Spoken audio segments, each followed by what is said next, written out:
దయచేసి నన్ను ఆపడానికి ప్రయత్నించకండి. కాదంటే నా మీద ఒట్టే.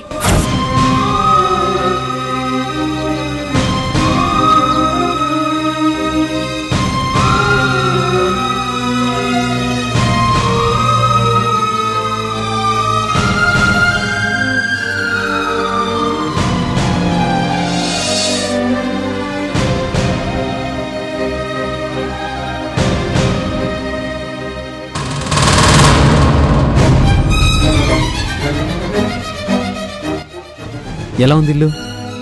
ఇల్లు సంగతి సరే, ఈవిడ సంగతి చెప్పండి ముందు. ఏమండి, అసలే వయసు మీద ఉన్న అమ్మాయి, పైగా ఒంటరిది. ఆవిడ మన ఇంట్లో ఉండడం ఎందుకండి? అమెరికా వెళ్ళి ఎంచక్కా వాళ్ళ ఆయనతో ఉండమని చెప్పండి. అది కాదు రాదా. నాకేం చెప్పకండి, నాకంతా తెలుసు. భార్య నేను ఇంట్లో ఉండగా పరాయి ఆడతంతో పనులేంటి అసలు?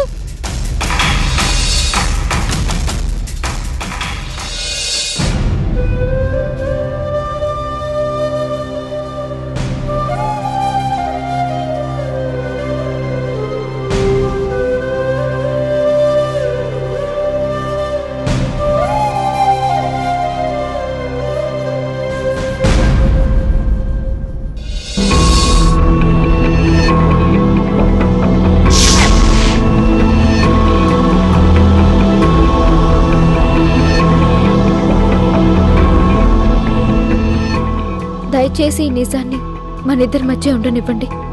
ఎవ్వరికీ చెప్పకండి, ముఖ్యంగా హారికక్కకి.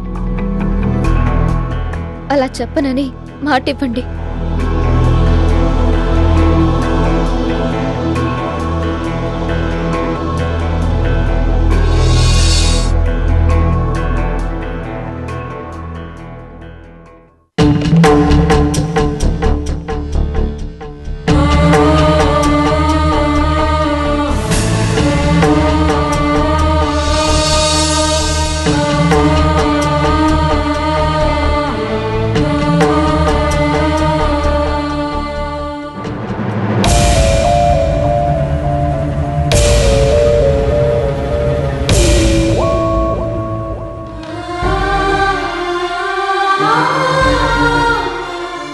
తెలియక మిమ్మల్ని బాధ పెట్టుంటే క్షమించండి.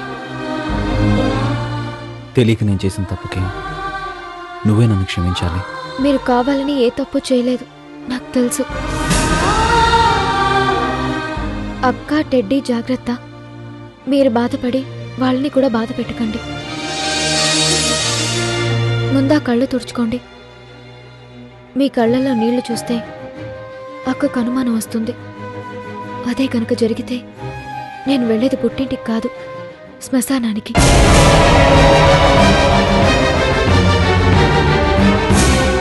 రాధా, నా వల్ల నీకు అన్యాయం జరిగింది. సరిదిద్దలేని ఘోరమైన అన్యాయం జరిగింది. ఇలా జరగాలని నా జాతకంలో రాసి పెట్టుంటే ఎవరేం చేస్తారు? పోనివ్వండి. జరిగింది ఒక పీడకలా అనుకుని మర్చిపోండి. అక్కని జాగ్రత్తగా చూసుకోండి. మరి నువ్వు? నేనా? ఏది రాసి పెట్టుంటే అదే జరుగుతుంది.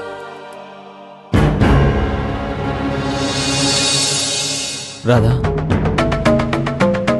నా మీద కోపం లేదుగా?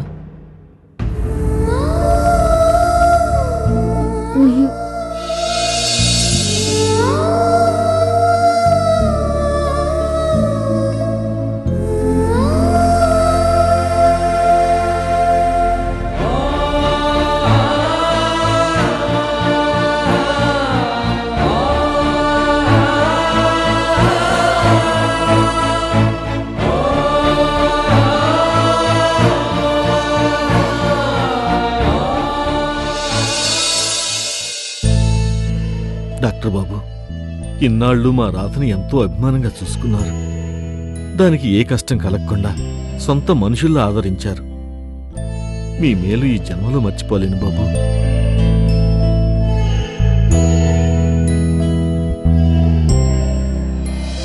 రాధా,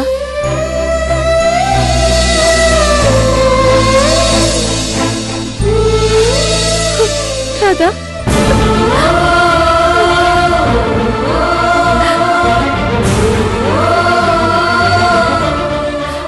ఏంటక్క ఇది? నేనేమైనా ఊరోజులు వెళ్ళిపోతున్నానా? ఈ ఊళ్ళోనేగా ఉంటాను. నువ్వే బావగారు పిలవగానే అమెరికాకి పారిపోతావు. ఒక నిమిషం ఉండు.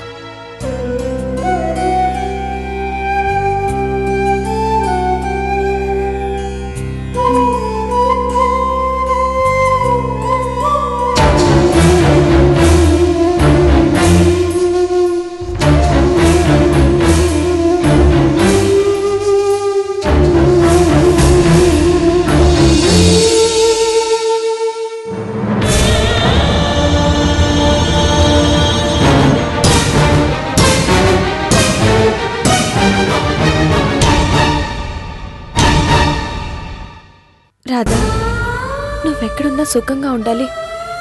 ఈ అక్కను మర్చిపోవుగా. అక్క, వచ్చే జన్మంటూ ఉంటే తప్పకుండా నీ చెల్లెలుగానే పుడతాను. అక్క, నిజం తెలిస్తే నన్ను దగ్గరికి తీసుకున్న నీ చేతులే దూరంగా తరిమేస్తాయని తెలుసు. ప్రేమాభిమానాలు కురిపించిన కళ్ళే నిప్పులు జరుగుతాయని తెలుసు. అందుకే నీకు దూరంగా వెళ్ళిపోతున్నాను. అమ్మా రాధా, బయలుదేరదామా?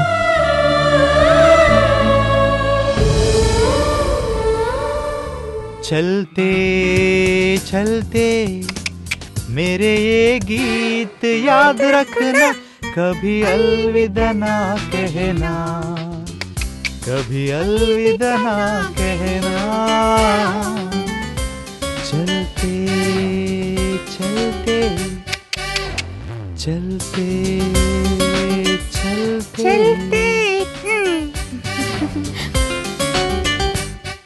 వెళ్ళొస్తాను చింటూ. మరి నాకు చెప్పరాదా?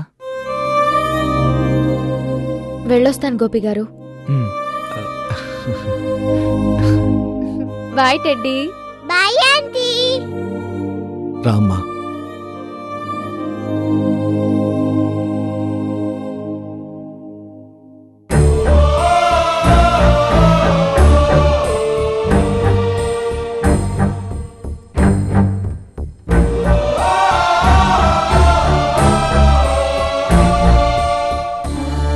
ఏమండి, మీ క్షేమం కోసమే వెళ్ళిపోతున్నాను. నన్ను నవ్వుతూ సాగనంపండి.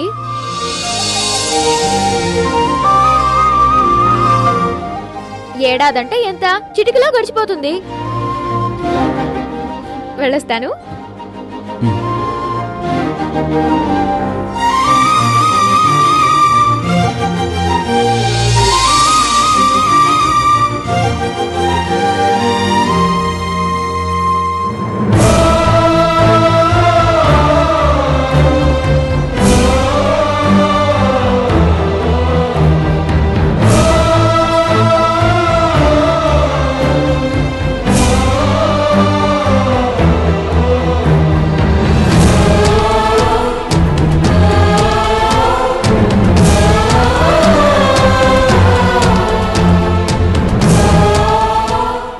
వెళ్ళొస్తాను. పద.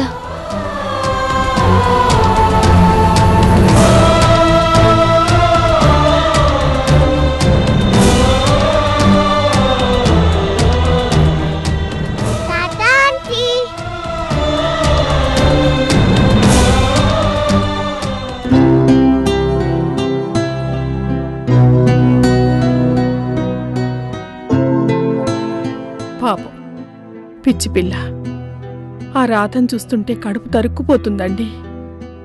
ఇంత చిన్న వయసులోనే ఆ భగవంతుడు రాధకెంత కష్టాన్ని రాసిపెట్టాడండి. ఆ పిల్లని చూసి జాలిపడ్డం తప్ప ఏం చేయగలని చెప్పి. ఏ జన్మలో చేసుకున్న పాపం ఈ జన్మలో నుదుటి పుట్టు చెరిపేసుకుని కూడా ఆ విషయం తెలియకుండా బతికేస్తోంది. అమ్మా, రామ్మా సంధ్య, ఇవాళ త్వరగా వచ్చేసావే. ఎందుకో మిమ్మల్ని చూడాలనిపించింది. ఆఫీస్లో 1 గంట పర్మిషన్ తీసుకుని వచ్చేసాను. నానా, ఇదిగోండి మీకోసం ద్రాక్ష పళ్ళు తీసుకొచ్చాను. చూసావా, అమ్మాయి ద్రాక్ష పళ్ళు తెచ్చి ఏం చేసింది? సరాసరి నా చేతిలో పెట్టింది. మరింకే ఈ పూటకు భోజనం లేదు, అవి తిని పడుకోండి. అమ్మా సంధ్య, ఓ 4 పళ్ళు తీసి మీ అమ్మ చేతిలో పెట్టమ్మా, లేకపోతే నువ్వు వెళ్ళిన తర్వాత నన్ను సాధించుకు చంపుతుంది. విన్నావమ్మా ఈయన గారి మాటలు? నేను సాధిస్తున్నానంట. నేను కనుక సాధించేదాన్నైతే ఈయన గారు ఏనాడో సన్యాసుల్లో కలిసిపోయి ఉండేవారు. సంసారినై ఏం సుఖపడిపోతున్నానట. సన్యాసి అయితేనే బాగుండేదేమో. సన్యాసి సుఖీ సంసారి దుఃఖీ. సన్యాసికి బెత్తేడు గోచి సంసారికి చీరల పేచి. సన్యాసి సుఖీ సంసారి దుఃఖీ. అమ్మా, నువ్వు అలా మనసారా నవ్వుతూ ఉంటే చూడటానికి ఎంత హాయిగా ఉందో తెలుసు. బాగుంది, చాలా బాగుంది.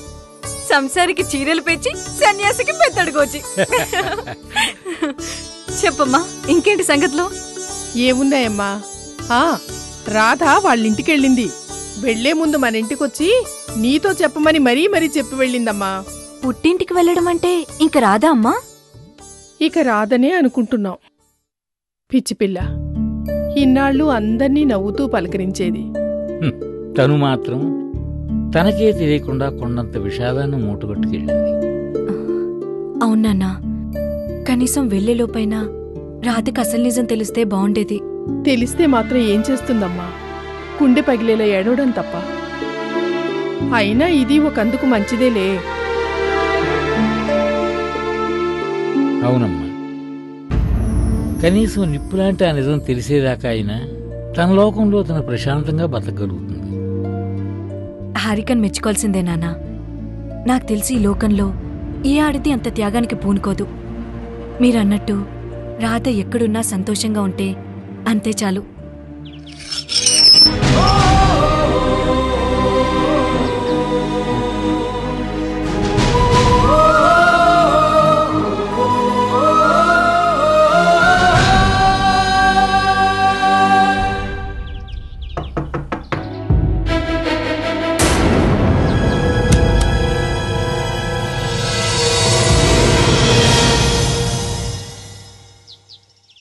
బావున్నావా వదినా?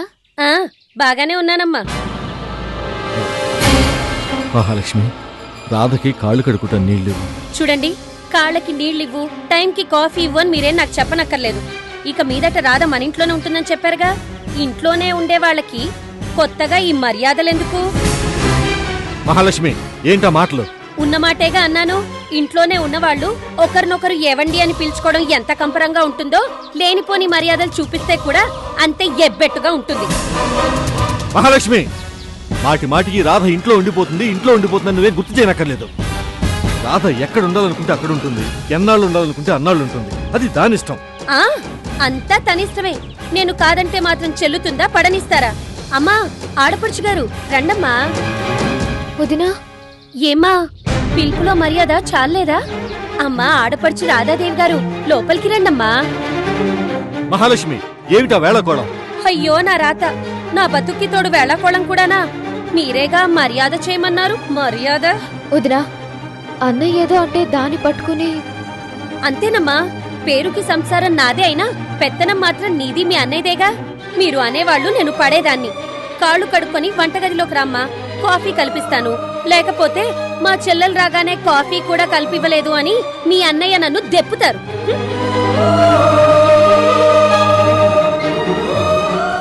అమ్మా రాధ, నువ్వు దాని మాటలేం పట్టించుకోకు. ఇది నీ అన్న ఇల్లు, అంటే నీ ఇల్లు.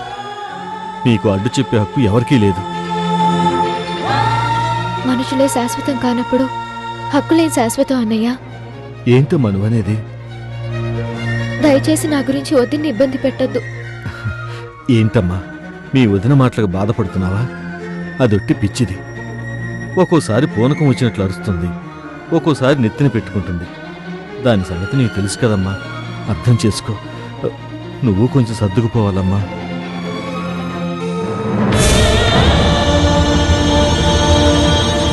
అర్థమైందన్నయ్య. నేను ఎలాంటి పరిస్థితిలో ఉన్నానో నాకు పూర్తిగా అర్థమైంది. నువ్వన్నట్టే నేను సర్దుకుపోవాలి. కొంచెం కాదు, చాలా. లుక్, ఇది మనం కట్టబోయే కమర్షియల్ కాంప్లెక్స్ ప్లాన్. ఇదో మినీ మల్టీప్లెక్స్. ఇక్కడ సినిమా హాల్స్, ఇక్కడ షాపింగ్ మాల్. Okay, fine. ఇది ఫుడ్ కోర్ట్. ఇక్కడ pub, bar, what not, A to Z. చాలా బాగుందిరా డిజైన్. సిటీలో యూత్ మొత్తం ఇక్కడే హ్యాంగ్ అవుతుంది ఎవ్రీ డే.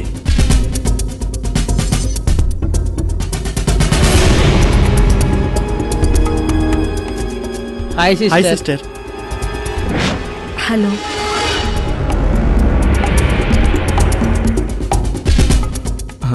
సంధ్య, ఇంపార్టెంట్ ప్లాన్ గురించి డిస్కస్ చేస్తున్నాం. బుర్ర వేడెక్కిపోతాం. స్ట్రాంగ్ కాఫీ పెట్టు. సరేనండి. ప్లాన్ ఓకే బాస్, మరి పర్మిషన్?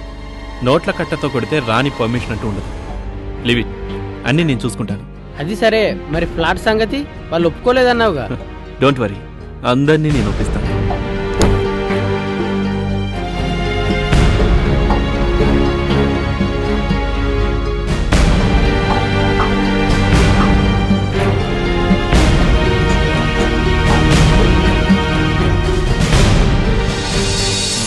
ఈ ఒక్క స్థలం సంపాదించావంటే లైన్ క్లియర్. తీసుకో. Thank you.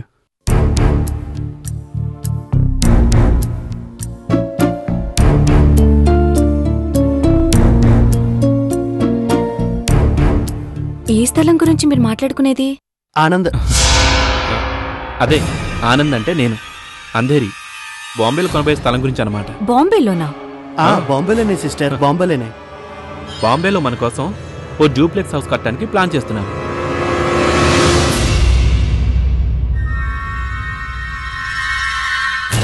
ఏం చూపురా బాబు, నువ్వు మీ ఆవిని ఒప్పించగలవని నాకు నమ్మకం లేదు. నాకు నమ్మకం. ఏంటా నమ్మకం? మాటలు. కోటల్ని పడగొట్టడానికైతే ఫిరంగులు కావాలి, మనుషుల్ని పడగొట్టడానికి మాటలు చాలు. ఏం చేస్తావు, ఎలా ఒప్పిస్తావు? Just wait and see.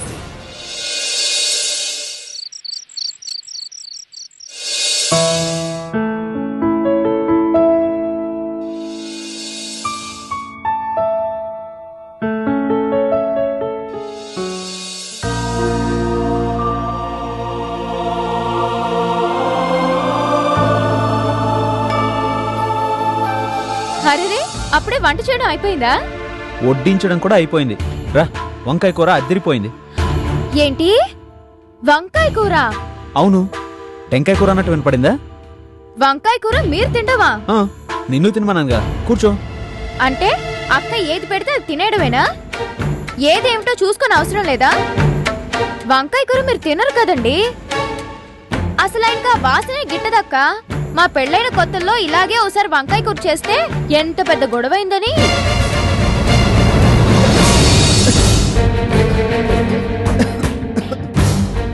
బా, మార్చి మార్చి మాడు పగలగొట్టింది మటుకు చాలు, ఆపండి. నువ్వేంటక్క ప్రతిదానికి అడ్డొస్తున్నావు? సారీ రాధా. నిన్నటిదాకా మన ఇంట్లో తిరిగిన పిల్ల, మన జీవితాల్లో అంతర్వాహినిగా కలిసిపోయిన పిల్ల, ఆ దేవుడు తనకి ఎంత అన్యాయం చేశాడో కూడా తెలియకుండా అమాయకంగా మాట్లాడే పిల్ల. రాధ ఒక్కసారిగా వెళ్ళిపోతే ఇల్లంతా చిన్నపోయినట్టుంది. మనసంతా దిగులుగా ఉందండి. అవును డాడీ, రాధా అంటే లేకపోతే నాకు కూడా అస్సలు తోచడం లేదు. ఏం చేస్తాం, వద్దంటే వినకుండా వెళ్ళిపోయిందిగా. రాధని మీరు గట్టిగా ఆపే ప్రయత్నమే చేయలేదు. ఒకవేళ అలా చేసుంటే రాధ వెళ్ళిపోయేది కాదేమో. నేనెలా? ఎలాగో మీకు తెలీదా? ఎందుకో మీకు తెలీదా? హారిక, నీ పిచ్చి గాని వెళ్ళాలి అని నిర్ణయించుకున్నాక ఆపాలన్న ఆగుతుందా? ఏమోనండి, నాకైతే మనకే తెలియకుండా రాధకు అన్యాయం జరిగిందేమో అనిపిస్తుంది. అన్యాయం? అవును. రాధని మనం ఇక్కడ ఎందుకు ఉంచుకున్నాం? తను మానసికంగా కోలుకోవాలని, నిజం తెలిసిపోయినా నిబ్బరంగా ఉండగలిగే ధైర్యాన్ని కల్పించాలని. కానీ ఏదీ జరగకముందే రాధ వెళ్ళిపోయింది. తను వెళ్ళిపోతే మీకెలా ఉందో గాని నాకు మాత్రం తోడపుట్టిన చెల్లెలు ఇంట్లోంచి వెళ్ళిపోయినంత బాధగా ఉంది. టెడ్డీ, రాధా, మీకోసం ఏం తీసుకొచ్చానో చూడండి. లోడ్ పట్టినాక రాధా అంటే లేరుగా. అవును, రాధలేదు కదా, రెండు నువ్వే తీసుకో. నాకు వద్దు.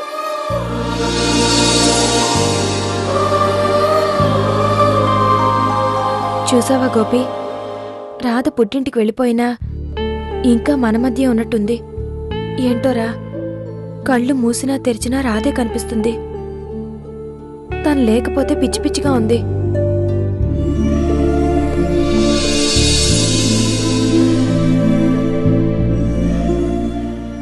కేవలం కోయదోరు చెప్పినందుకే రాధ వెళ్ళిపోయింది అంటే నాకెందుకో నమ్మబుద్ధి కావడం లేదు.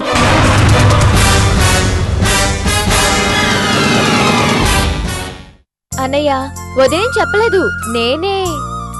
నువ్వే ఉత్సాహం కోసం వంట చేస్తున్నావు, రేపేమో కాలక్షేపం కోసం గిన్నెలు దొంగతానంటావు, అంతేనా? రాధ వెళ్ళిపోయినప్పటి నుంచి మీ ముఖంలో గొప్ప రిలీఫ్ కనిపిస్తుంది. ఎందుకు? రాధ వెళ్ళిపోవడం నిజంగా మీకు సంతోషంగా ఉందా?